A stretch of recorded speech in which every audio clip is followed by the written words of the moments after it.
नमस्कार, मैं हूं आपके साथ निधि सिंह। रुक करते हैं बड़ी खबरों की ओर। आपको बताते चले, लोक जनशक्ति पार्टी के राष्ट्रीय अध्यक्ष चिराग पासवान अपने परिवार के साथ दर्शन करने अयोध्या पहुंचे। यहां पर उन्होंने सिद्ध पीठक, हनुमानगढ़ी और भगवान रामलला के दर्शन पूजन किए। दर्शन के बाद चुनाव को लेकर चिराग पासवान ने कहा कि बिहार में 40 सीटों पर मैंने प्रचार किया है। मैं जानता हूं क्योंकि जमीनी स्तर पर लोग क्या सोच रहे हैं। ये मेरा विश्वास बढ़ता है कि 40 पर 40 सीट पर और लोकसभा में 400 पार रामलला के दर्शन पूजन को लेकर उन्होंने कहा है कि प्रभु श्री राम भव्य मंदिर में हो चुका है विराजमान। उस दिन मैं यहाँ था मौजूद और भाग्यशाली हूँ। उस दिन से मन में थी इच्छा, पूरे परिवार के साथ प्रभु राम का करूँगा दर्शन। आज प्रभु राम का किया है दर्शन।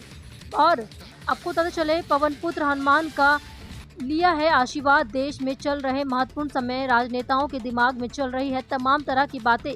जिस तरह से देश की आबादी प्रधानमंत्री पर रखती है विश्वास, गरीब कल्याण योजनाओं से पीएम मोदी ने हर घर को किया है प्रभावित।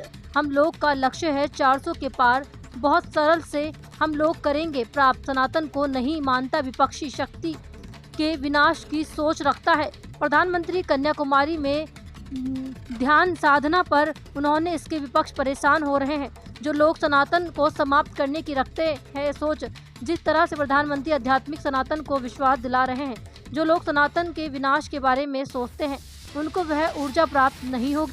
40 एनडीए गठबंधन का हिस्सा हूँ इसलिए नहीं कह रहा, पर क्योंकि 40 सीटों पर जाकर मैंने प्रचार किया है। मैं जानता हूँ कि ज़मीनी स्तर पर लोग क्या सोच रहे हैं।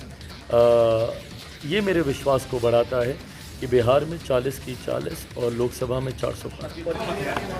ये इच्छा मन में थी काफ़ी समय से।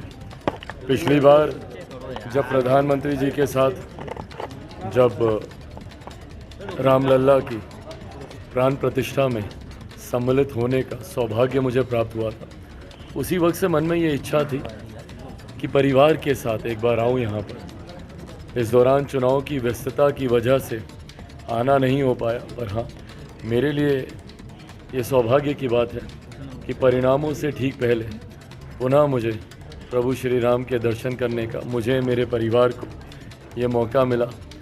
आज उनका आशीर्वाद लेकर हनुमानगढ़ी भी हम लोग गए, बजरंगबली जी का भी आशीर्वाद लेकर हम लोग जा रहे हैं। उम्मीद करता हूँ कि आने वाले दिन, खास तौर पर 4 तारीख को जब परिणाम आएंगे, वो हम सब के लिए बढ़िया होंगे। मुझे लगता है बहुत सरलता से हम लोग इस लक्ष्य को प्राप्त कर लेंगे। आज की तारीख में मेरे प्रधानमंत्री को लेकर एक बड़ी आबादी में जो विश्वास है, आप ही मुझे बताएं, वो महिला जो गांव में बैठी हुई है, जिसके लिए पहली बार दिल्ली में बैठे एक प्रधानमंत्री ने सोचा और शौचालय बनवाए, वो किन का साथ देंगे? या जिनको उज्ज्वला का लाभ मिला है, वो किन के साथ जाएंगे? जिनके पास आयुष्मान के माध्यम से 5-5 लाख रुपए का मुफ्त इलाज हो रहा है। आज से पहले जब घर पे कोई बीमारी आती थी तो लोग ज़मीन गिरवी रखते थे, गहने बेचे जाते थे। 5 लाख का आयुष्मान के माध्यम से जिनका इलाज हो पा रहा है, वो किन का साथ देंगे? या ऐसे 81 करोड़ लोग जिनको आज मुफ्त का अनाज प्रति माह, प्रति व्यक्ति 5 किलो अनाज जिनको मिल रहा है, वो लोग किन का साथ देंगे? किसान सम्मान निधि डायरेक्टली आज जिनके खाते में जा रही है, वो किन का साथ देंगे? ऐसे में वो लाभार्थी, ऐसे गरीब वर्ग से आने वाले लोगों की संख्या बहुत ज़्यादा है, जिनको मेरे प्रधानमंत्री जी की गरीब कल्याण योजनाओं के माध्यम से जिनके जीवन में सकारात्मक प्रभाव आए हैं। ऐसे में मैं मानता हूँ कि देश की एक बड़ी आबादी मेरे प्रधानमंत्री जी पर विश्वास रखती है, एनडीए पर विश्वास रखती है, मोदी गारंटी पर विश्वास रखती है। और यही कारण है कि 4 तारीख को जब परिणाम आएंगे, 400 के लक्ष्य को बहुत सरलता से हम लोग पार कर लेंगे। 7वां चरण और अंतिम चरण है 2024 लोकसभा चुनाव का। और मुझे लगता है जिस तरीके से पिछले 6 चरण गए हैं, उसी तरीके से 7वां चरण भी हम लोगों के पक्ष का ही रहेगा। मेरा विश्वास है कि हम लोग का प्रदर्शन ना सिर्फ पिछली बार से बहुत बेहतर रहने वाला, और ये ट्रेंड भी रहा है। 2014 से बेहतर प्रदर्शन हम लोग का 2019 में रहा। मैं मानता हूं 2019 से बहुत बेहतर प्रदर्शन, और जो लक्ष्य एनडीए के तमाम घटक दलों को प्रधानमंत्री जी के द्वारा दिया गया 400 का, वो लक्ष्य हम लोग पार करेंगे। अंतिम चरण है 7वें चरण की तमाम सीटों में मुझे लगता है अधिकांश सीटें एनडीए के पक्ष में रहेंगी। आस्था है मेरे प्रधानमंत्री जी की, और पहली बार नहीं है, 2014 में भी पिछला 2-2.5 महीना हर नेता के लिए कहीं ना कहीं व्यस्त तो रहा ही है, बट चुनाव प्रचार में गर्मी में जिस तरीके से सब लोग गए हैं, ऐसे में हर किसी का अपना अपना तरीका होता है उन परिस्थितियों से अपने आप को बाहर निकाल कर वापस अपने आप को नियंत्रित करने का।